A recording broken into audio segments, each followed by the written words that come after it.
Maaf ya, saya minta maaf. Oknum-oknum relawan Anies semuanya. Karena menurut saya ya, ini kasus ini nanti jadi banyak sekali tersangkanya nanti. Keliru. Ini sebenarnya barisan sakit hati. Sudah dendam. Oh, kenapa barisan? Dendam dan belum move on. Jasa ini 80. hanya sebagai salah satu. Ya, alasan saja untuk menggulingkan Gibran, menghajar Prabowo supaya ketika ekonomi guncang mereka akan gulingkan seperti kasus 98.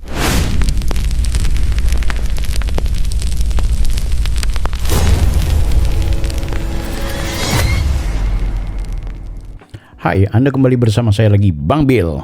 Video ini saya mau menyajikan ada berita-berita yang menarik menurutku ya. Jadi kita tanggalkan dulu Bang Arismon dan juga Bang Roy Suryo dan Ibu Tifa.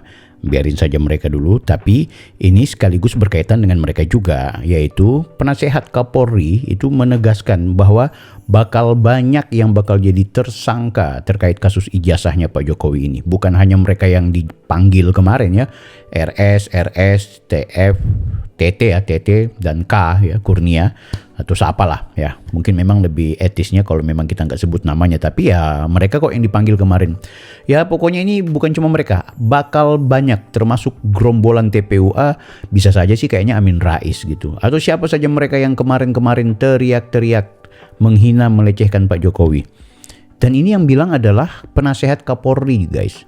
Artinya pejabat juga. Kalau penasehat Kapolri itu kan bisa saja iya ya, penasehat Kapolri itu kan dibayar ya, artinya digaji gitu. Aku belum tahu ya, nanti teman-teman tulis di kolom komentar penasehat Kapolri itu gimana ya jabatannya. Apakah jabatan independen, apakah jabatannya masuk dalam kerangka atau bingkai sebagai bagian dari pejabat juga, aku nggak ngerti. Tapi kalau menurutnya Ahmad Khozinuddin ya memang kategorinya pejabat. Karena sekarang ini juga di saat saya bikin video ini mereka lagi lakukan apa istilahnya, bikin rekam konferensi pers menyikapi pernyataan dari penasehat Kapolri yang mengatakan bahwa bakal banyak tersangka. Nah, mereka menyebut itu adalah menteror. Itu nih ciri-ciri orang-orang lucu-lucu tuh begitu. Ketika mereka kemudian menteror Pak Jokowi, datang ke rumah Pak Jokowi, teriak-teriak adili Pak Jokowi, marah-marahin Pak Jokowi, keluarkan kalimat-kalimat yang sumpah serapah terhadap Pak Jokowi, melecehkan Pak Jokowi. Itu mereka anggap bahwa itu bagian dari kritisisme yang dibangun sebagai bagian dari warga negara yang demokratis. Ya giliran kemudian ada pernyataan yang ini kan analisa dari seorang penasehat, ini berpotensi karena ini jejak digital, maka pasti bakal banyak yang jadi tersangka. Ya kalau memang prosesnya sampai ke pengadilan gitu. Oke guys, selain itu ada yang menarik nih.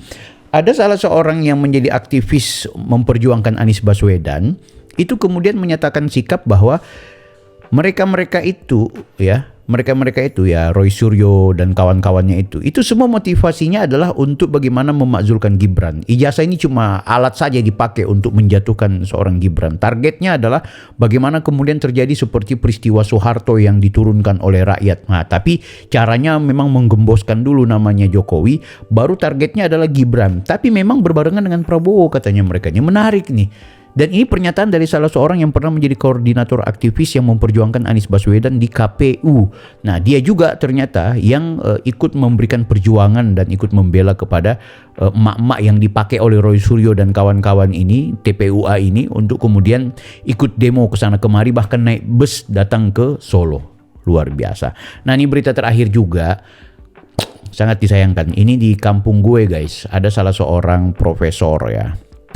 Dia di pejabat tinggi di kampus, kemudian dipanggil oleh KPK. Nah, paling menarik juga, dia ini adalah adik dari seorang fenomenal Rocky Gerung, ya, Profesor Revo Gerung. Ini dipanggil guys, dilaporkan ke KPK, masih dilaporkan karena ada aroma korupsi. Nanti kita bahas, oke? Kita tonton dulu video ini. Jangan-jangan ini yang menyebabkan prosesnya berjalan agak lama sampai tadi 20 lebih saksi diperiksa.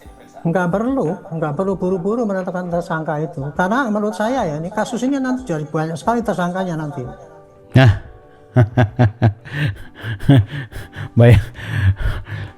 bakal banyak guys ini tersangkanya ini guys ya. Karena memang situasinya adalah kalau kita mau perhatikan baik-baik, ini peristiwa ini kan semakin hari semakin bergulir nih ya. Jadi orang merasa mendapat pencerahan dari Roy Suryo Rismon dan juga Dr. Tifa.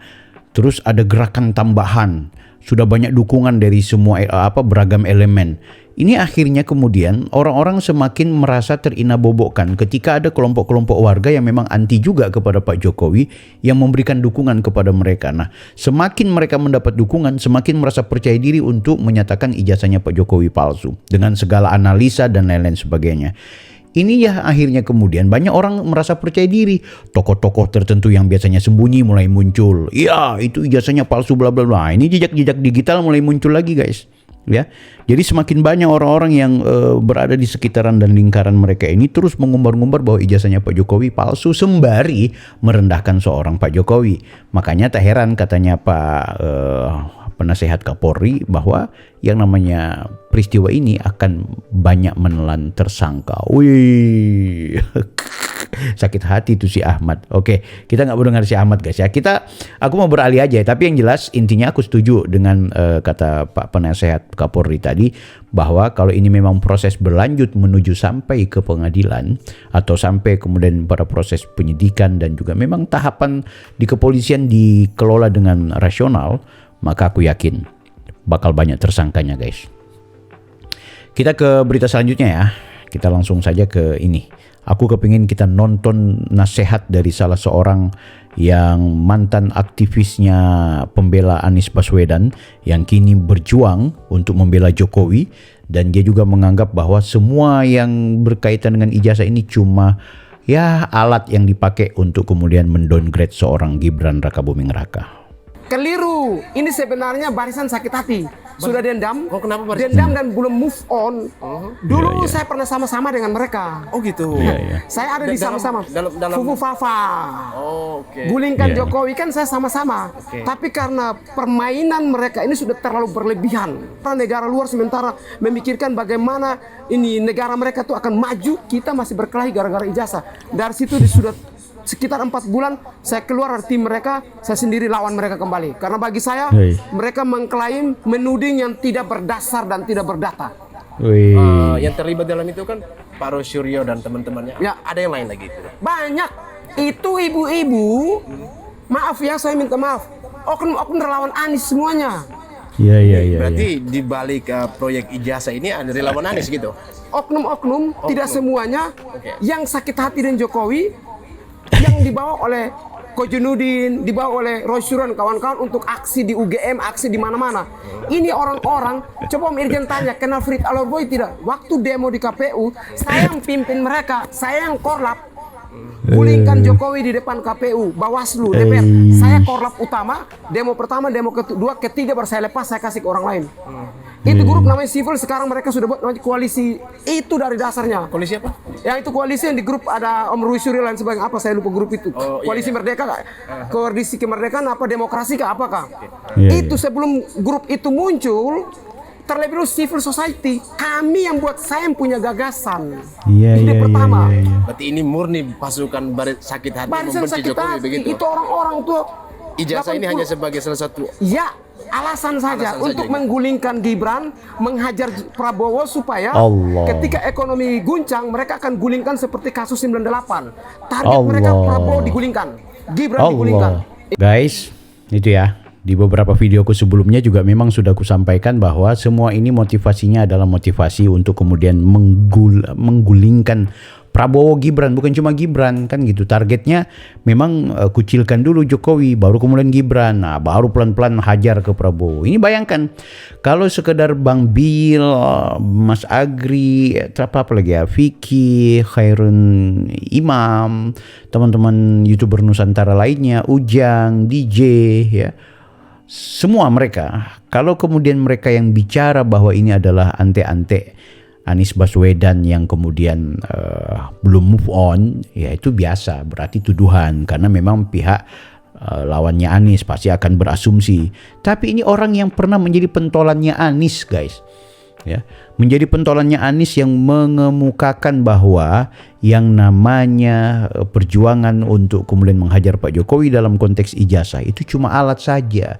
Intinya mereka ini semua gagal move on. Nah, parahnya dia yang menyebut diri sebagai akademisi, Roy Suryo, Rismon, Tifa, itu adalah orang yang dipakai sebagai alat sekaligus mereka juga nina bobo terpesona dan terpedaya dengan situasi dan kondisi tersebut, guys. Sayang sekali ya, kita sangat menyayangkan tindakan-tindakan seperti ini. Jadi dari sini kita akhirnya ambil kesimpulan apapun yang mereka lakukan ini benar-benar hanya untuk merusak tatanan kehidupan berbangsa dan bernegara kita. Jadi kita harus lawan. Ya, kita nggak mungkin lawan dalam artian head to head atau face to face. Tapi kita lawan dengan kontra narasi, kita lawan dengan kemudian menyiarkan informasi yang jauh lebih berimbang dan betul-betul bisa menutup hoax serta disinformasi. Nah, ini ada informasi yang menarik nih, guys. Ini cuma sekedar intermezzo aja ya, bahwa ternyata adiknya Rocky Gerung, ya ini aku harus bahas karena biar bagaimanapun saya sebagai orang yang alumni dari Universitas Samratulangi ya, itu agak kaget ketika kemudian ada berita bahwa di kampus ini ada aroma korupsi, guys. Aduh, ini kan sangat disayangkan. Nah, ini aku langsung saja perlihatkan ke teman-teman beritanya yang menurutku perlu kita baca dan kita ulik secara bersama dan membahasnya secara tajam, setajam apa, guys? Setajam Oke, nah ini guys beritanya, langsung saja. Oke ya. Adik Rocky Gerung dilaporkan ke KPK, media kontrascom.com ya. Reki Simbo penulisnya, diterbitkan 1 hari yang lalu 4 Juni. MJKS ada aroma korupsi di Unsrat. Waduh. Oke, kita baca ya. Manado, Lembaga Swadaya Masyarakat LSM Masyarakat Jaring Korupsi Sulut MJKS melaporkan 2 mantan petinggi Universitas Samratulangi Unsrat atas dugaan korupsi dan rekening liar di Lembaga Penelitian Pengabdian pada Masyarakat LPPM, salah satunya Grevo Gerung, Profesor. Laporan tersebut disampaikan kepada Kepala Litbang MJKS Dadang Suhendar SH ke Kemendikti RI Senin. Sebelumnya pada Rabu 28 bulan Mei pekan lalu, Dadang juga sempat membuat laporan ke KPK sekaligus menyerahkan dokumen dugaan keterlibatan ex-rektor Unsrat Manado Ellen Kumaat dan ex-wakil rektor Unsrat Grevo Gerung atas dugaan kasus korupsi di LP2M Unsrat Manado itu. Grevo adalah adik kandung Rocky Gerung, seorang intelektual publik, filsuf, dan komentator politik Indonesia. Selain itu, ia juga seorang akademisi yang aktif di bidang politik dan filsafat. Menurut MJKS, Ellen dan Grevo diduga terlibat dalam penggunaan anggaran kegiatan Supervisor Service for Public Road Construction, program kerjasama antara Unsrat, PT TTN, dan PT MSM senilai 1,2 miliar tahun 2024, serta anggaran untuk kajian desain kawasan, desain bangunan, dan DAD kawasan relokasi senilai kurang lebih 350 juta rupiah. Kasus ini kemudian terkuak ketika rektor yang saat ini dijabat Profesor Dr. Insinyur Oktian Berti Alexander Sompi Magister Engineering memerintahkan audit internal terhadap keuangan Unsrat dan ditemukanlah ada rekening liar dan pemanfaatan dana miliaran rupiah yang tidak pernah dilaporkan ke pemerintah pusat melalui KPPN sejak tahun 2015 sampai tahun 2024. Gila. Gue lulus 2000 berapa ya? S2 2013 2012 ya? Iya kayaknya. Iya, 2015 kayaknya gue baru lulus itu. MJKS menilai KPK perlu mengawasi atau mensupervisi pengusutan kasus ini agar pihak Kejaksaan Tinggi Sulut tidak menggiring kasus ini hanya melalui proses ganti rugi terhadap oknum-oknum ex-pejabat tinggi di Unsrat dan mengenyampingkan perbuatan korupsi. Ya memang kalau dia cuma dianggap mengganti berarti TGR, tapi ini bukan TGR, ini betul-betul penyelewengan, apalagi menggunakan rekening yang berbeda. Aduh, parah juga ini. KPK perlu melakukan pengawasan agar pihak kejaksaan tidak main mata dengan para pelaku terduga korupsi. Ada 2 oknum yang diduga kuat sebagai pelaku utama, yakni ex-rektor Unsrat Ellen Kumaat dan ex-wakil rektor bidang akademik Unsrat Grevo Gerung yang nyaris tidak tersentuh kasus ini. Wow. Oke guys ya. Nah, untuk membacanya teman-teman bisa baca aja di beritanya. Ini beritanya kok kayak artikel banyak, panjang betul, serius banget nih media Kontras. Ya, Mas Reki Simbo. Teman-teman bisa baca ya di mediakontras.com, adik Rocky Gerung. Nah, yang ingin aku mau bahas adalah soal bahwa ini bukan soal karena Rocky Gerungnya, bahwa fenomena di media sosial itu biasa baku balas pantun. Kita akan melihat situasi di mana ketika orang kemudian sering mengumbar-ngumbar sesuatu yang negatif terhadap orang lain.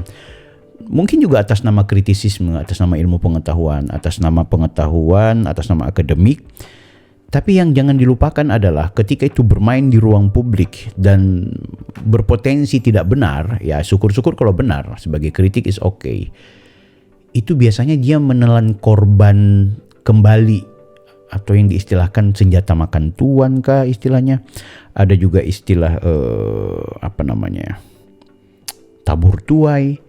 Ada juga istilahnya karma, ya. Oke, mungkin Grevo adalah adik yang tidak bermasalah, dalam artian tidak ikut-ikutan dalam konteks politik seperti Rocky Gerung. Tapi Rocky Gerung bagian dari kerabat. Ya, jadi itu situasinya akan seperti itu, guys. Jadi kalau bukan kena ke kitanya, ya kena ke keluarga. Walaupun bukan konsep hidupnya bukan seperti itu ya, tapi hampir menjadi keyakinan orang. Dan ini diulik-ulik terus di media sosial. Nah, aku pikir ini menjadi informasi yang menarik dan mudah-mudahan jadi pelajaran buat kita semua. Aku nggak mau panjang-panjang, guys ya. Intinya teman-teman silahkan menilai dan silahkan tulis di kolom komentar kalau ada hal-hal yang barangkali perlu kita diskusikan. Saya Bang Bil, Offside.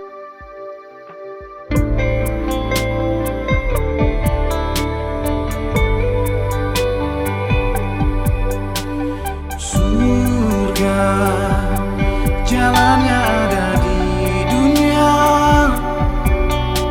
Setelah meninggal dunia tak ada lagi kesempatan untuk bertakwa. La ilaha illallah, lafaz